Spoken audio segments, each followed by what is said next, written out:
मुगल वंश। जी हाँ फ्रेंड्स, आज के इस वीडियो में हम मुगल वंश के बारे में परिचय देखेंगे। तो फ्रेंड्स, भारत के इतिहास में मुगल वंश एक अत्यंत महत्वपूर्ण वंश था जिसने लगभग 1526 से 1857 तक भारत पर शासन किया। इस वंश की स्थापना बाबर ने की थी। फ्रेंड्स, आइए मुगल वंश के शासकों को एक एक करके हम उनका परिचय देखते हैं। मुगल वंश के पहले शासक थे बाबर, जो 1526 से 1530 तक 4 वर्ष के लिए शासनकाल में रहे। बाबर मुगल वंश के संस्थापक हैं। पानीपत के प्रथम युद्ध में इब्राहिम लोदी को इन्होंने हराया। मूल रूप से फरगना के शासक थे और तुगलकाबाद में इनकी मृत्यु हुई। मुगल वंश के दूसरे शासक थे हुमायूं, जिनका शासनकाल 1530 से 1540 के बीच रहा और 1555 से 56 के बीच 1 वर्ष का भी शासनकाल इनका रहा। बाबर के पुत्र थे हुमायूं। शेर शाह सूरी से पराजित होकर ईरान चले गए। 1555 में पुनः शासन प्राप्त किया, पर 1556 में सीढ़ियों से गिरकर हुमायूं की मृत्यु हो गई। आइए अब मुगल वंश के तीसरे शासक अकबर के बारे में देखते हैं। तो फ्रेंड्स, अकबर 1556 से 1605 ईस्वी तक शासनकाल में रहे। हुमायूं के पुत्र थे अकबर। मुगल शासन के सबसे शक्तिशाली शासक थे अकबर। दीन इलाही धर्म की स्थापना की, फतेहपुर सिकरी को राजधानी बनाया। बिरबल, तानसेन, अबुल फजल जैसे नवरत्न उसके दरबार में थे।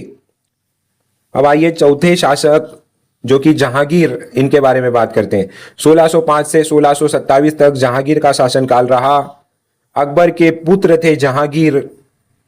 नूरजहां से विवाह किया था जहांगीर ने। चित्रकला और संगीत के बड़े प्रेमी थे। अंग्रेज व्यापारी सर थॉमस से उसके दरबार में आए थे। तो यह तो थे जहांगीर। जहांगीर के बाद आए मुगल वंश में शाहजहां। शाहजहां ने 1628 से 1658 तक 30 वर्ष तक शासन किया। जहांगीर के पुत्र थे शाहजहां। ताजमहल, लाल किला और जामा मस्जिद का निर्माण कराया। अपनी पत्नी मुमताज महल की याद में ताजमहल बनवाया और शासनकाल को मुगल वास्तुकला का स्वर्ण युग कहा जाता है। इनके बाद आए औरंगजेब। औरंगजेब 1658 से 1707 ईस्वी तक भारत में शासन में रहे। शाहजहां के तीसरे पुत्र थे औरंगजेब। दक्षिण भारत तक मुगल साम्राज्य का विस्तार किया। कट्टर धार्मिक नीति अपनाई। उसके बाद मुगल साम्राज्य का पतन प्रारंभ हो गया। औरंगजेब ने उनके पिता शाहजहां को कैद में भी रखा था। अब बात करते हैं कि मुगल वंश का औरंगजेब के बाद पतन कैसे हुआ। तो औरंगजेब की मृत्यु के बाद मुगल वंश कमजोर होने लगा। छोटे छोटे नवाब और स्वतंत्र राज्य उभरने लगे और राज्यों का प्रभाव बढ़ने लगा और बहादुर शाह जफर अंतिम मुगल शासक थे और अंग्रेजों का आगमन हुआ भारत में और मुगल वंश धीरे धीरे कमजोर हो गया। तो यह तो था आज का वीडियो मुगल वंश के परिचय संबंधित।